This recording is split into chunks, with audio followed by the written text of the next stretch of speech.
Lapar ya sih, Dre? Iya deh. Makan apa ya? Apa ya? Tapi kayak yang deket aja gitu loh. Tau nggak? Yang deket-deket FPP ya. Opa, gimana? Nah, oh iya Opa, baru buka nggak sih DPP? Betul. Situ aja Boleh? Yuk. Yuk. Oke.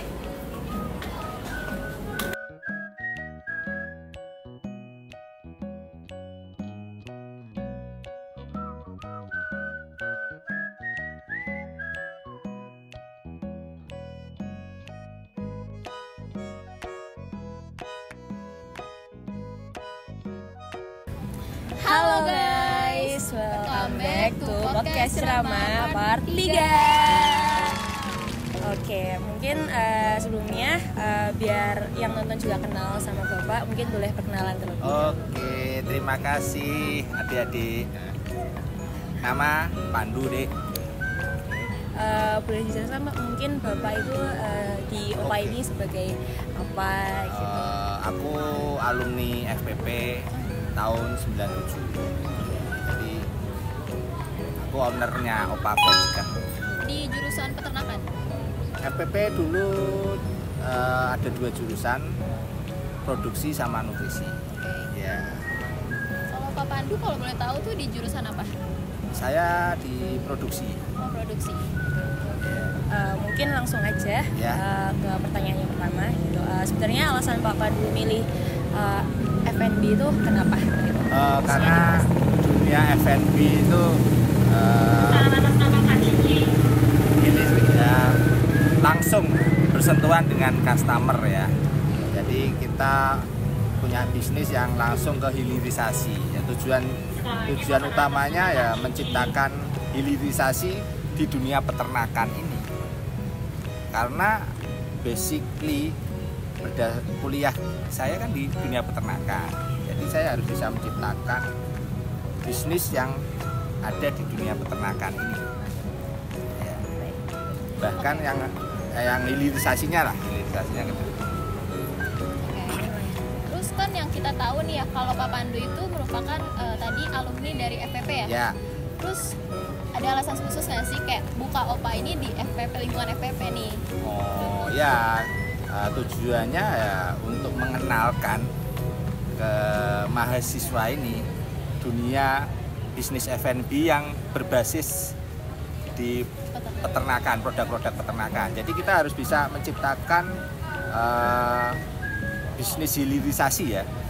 Hilirisasi tidak di dunia tambang atau apa, tapi harus ada di dunia peternakan juga, karena mencangkup hajat hidup orang banyak juga, penyediaan protein untuk masyarakat ya kan, Iya. langsung terjangkau, masyarakat bisa memperoleh protein juga lebih mudah dan murah, intinya seperti itu Jadi tujuannya. secara nggak langsung ini juga memotivasi anak-anak FPP juga Yes, motivasi dunia kerja mereka, bisnis mereka sangat membanggakan, bisa membantu penyediaan protein ke masyarakat ya. Kita mungkin bisa yang sekarang ini lagi digalakkan kan mencegah stunting ya kan. Iya.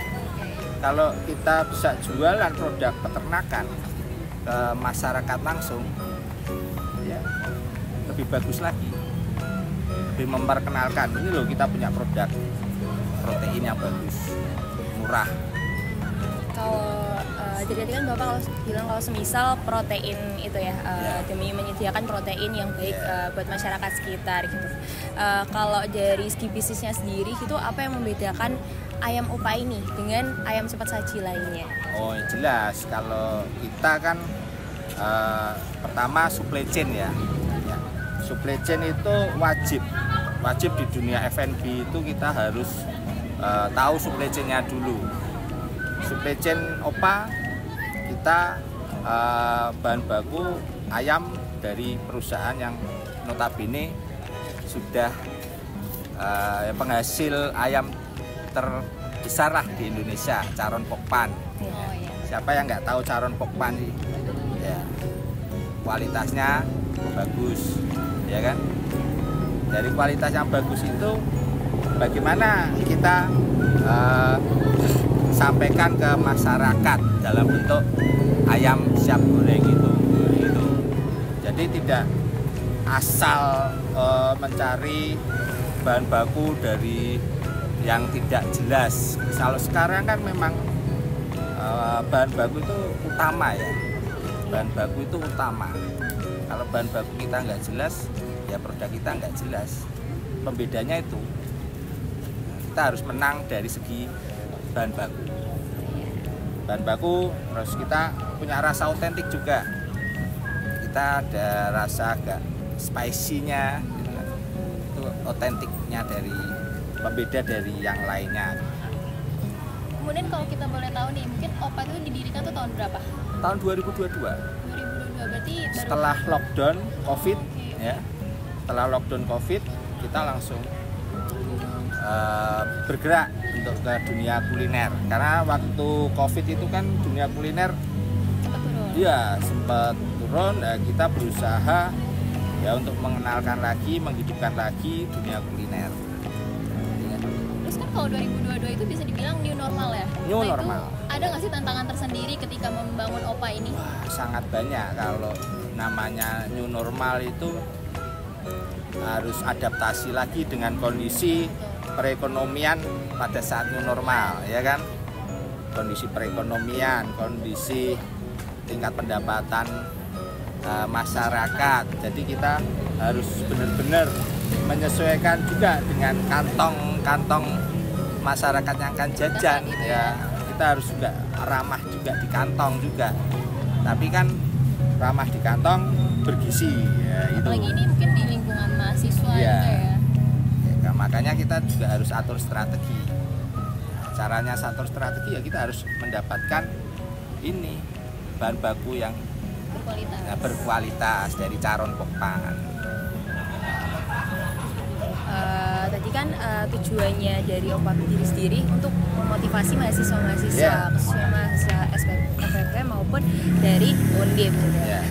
Ada tips atau saran nggak untuk penonton gitu? Tips membuka usaha baru? Saran untuk adik-adik ya yang masih kuliah itu harus bangga dulu sudah masuk Undip, ya. Bangga masuk Undip, bangga di kuliah di Fakultas FPP, ya kan? Yeah.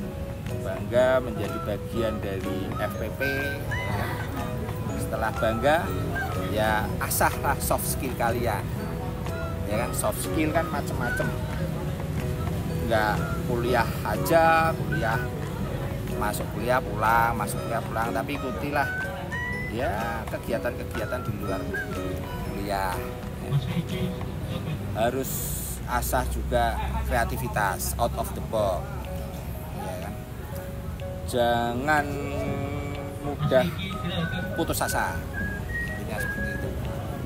Jangan pernah malu, ya kan? Yeah. Jangan pernah malu untuk kamu bikin suatu usaha itu. Jangan malu-malu kalau jualan harus di pinggir jalan atau apa, nggak usah malu. Jangan pantang menyerah, harus tegar. Jadi masih Gagal. banyak ya cara untuk mahasiswa ini mencari apa ya kedepannya. Ya, masih banyak peluang untuk di dunia FMB ini, di hilirisasi kita di sektor peternakan itu kita harus membangun hilirisasi di sektor peternakan. Karena tujuan utama itu nggak sekedar kita berproduksi di kandang, tapi kita harus tahu marketnya. Kalau kita menguasai marketnya, lebih mudah untuk berproduksinya. Jadi kan kita sudah menguasai market, kita sudah punya produk, kita sudah punya pasarnya juga kan lebih enak. Ya, harus bangga kuliah di FPP ini. Kalian itu penyedia protein. Yeah. Protein yang murah itu ya kita nantinya ya. Oke, mungkin sekian podcast dari kami. Terima kasih kepada Bapak Pandu mungkin yang sudah menjadi pembicara pada podcast kita hari ini. Mungkin gitu aja. Sekian Dan dari dari kami. kami. Dadah.